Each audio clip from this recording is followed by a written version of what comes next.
Good morning. Guess what? Now it's cold. Look at this, I even have a balaclava on. It's just breezy enough that this really helps. Okay, I feel like I'm pretty warmed up, and so I'm back here at West Field to work on more coping stuff, right? Now, last time I was here, I did a lot of slash grinds, backside slash grinds on the 3-foot.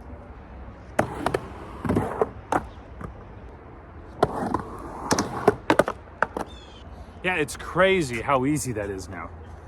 I've done that enough now, I should be able to really turn that into an axle stall. And as you know, part of my failure over here is dropping in on the 4 and axle stalling in the 3 is way too much power.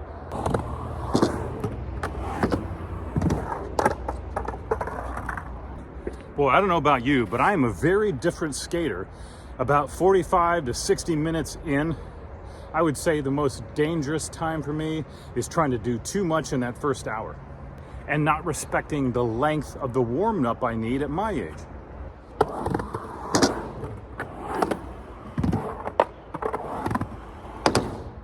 That first one always feels sketchy. But after I get 2 or 3 under my belt, I'm good to go.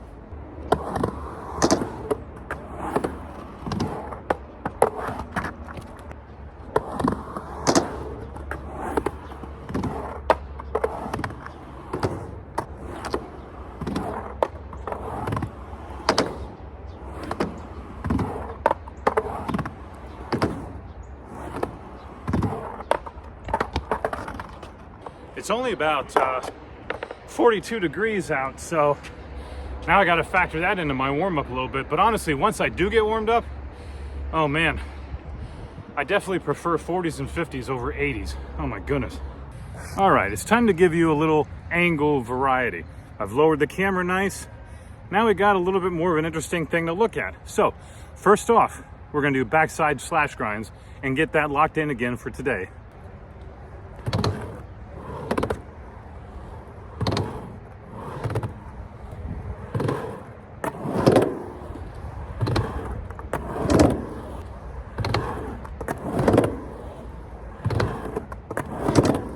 I definitely think this is the way to go, starting inside the ramp, because man, anymore I got too much pump power coming out of that 4, unless I plan on launching that.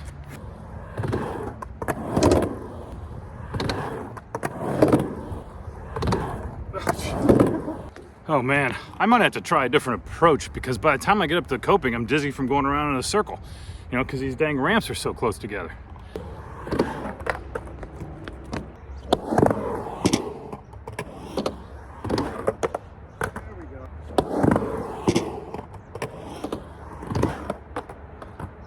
Much better. I'm coming off the 4 a lot better, so I got more pump power coming up into the 3. Let me get the camera up there. Okay, this is kind of far away. You know me, I like it to be nice and close. So the 4 is right here, the 3 is back over there. So we drop in there, we get a nice sweet slash grind here. That creates enough power for me to ride out on the other side.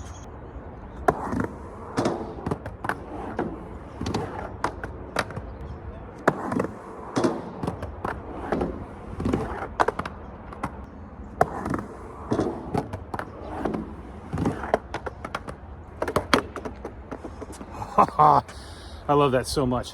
The other thing that I think has been very helpful for me is if I just sit here and focus on doing slash grinds here, it's harder, more intimidating, but if I think about what I'm actually doing on the other ramp after, then all of a sudden this just becomes a tool to get over there. And when it's just a tool, for some reason, it's not nearly as intimidating.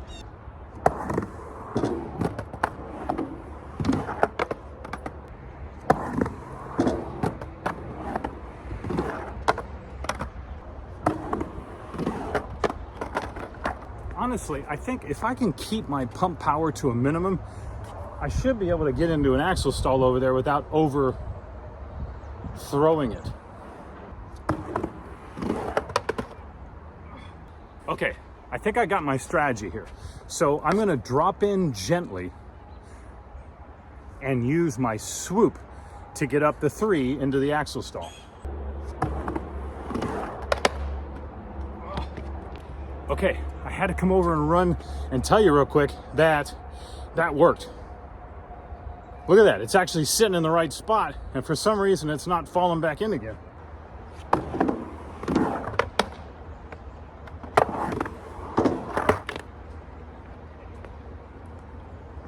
Okay, that was it.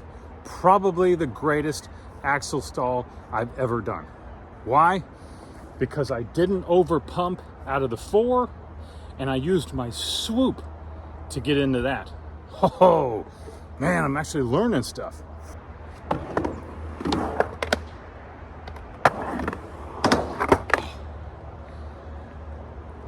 Two in a row.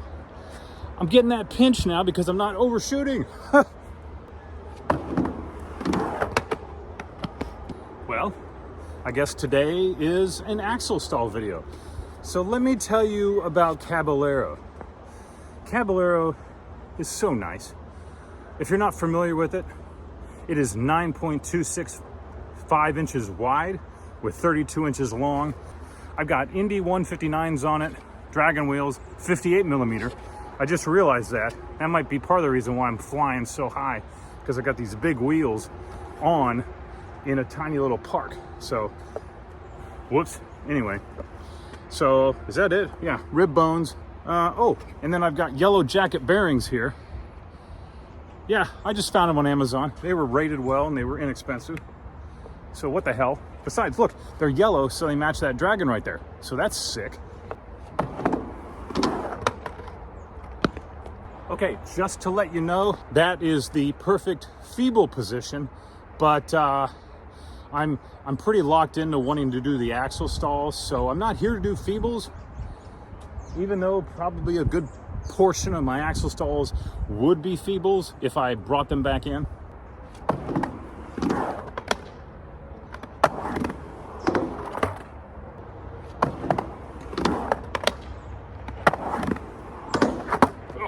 Yeah, it's one of those days where it's finally clicking.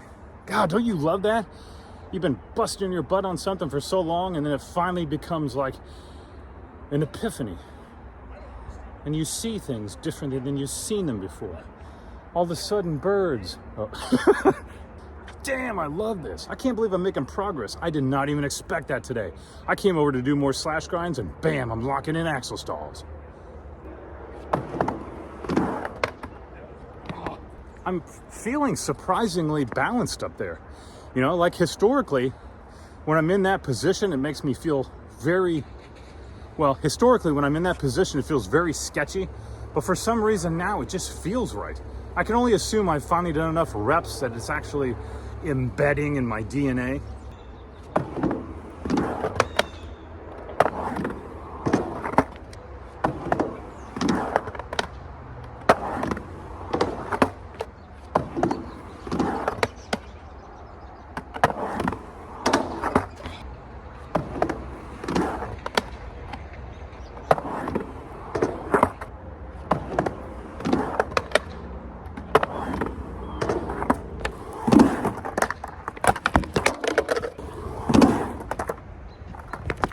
Okay, probably could have been a nice feeble right there. Okay, all right, I think that's enough for today. I came here and I did axle stalls, right, at a level that I didn't plan on, and it really worked out well. That was progress I didn't even expect, so pretty awesome, pretty awesome. So, hey, I appreciate you watching as always, and remember, if you want to see more videos, subscribe to the channel. Meanwhile, I'll see you next time.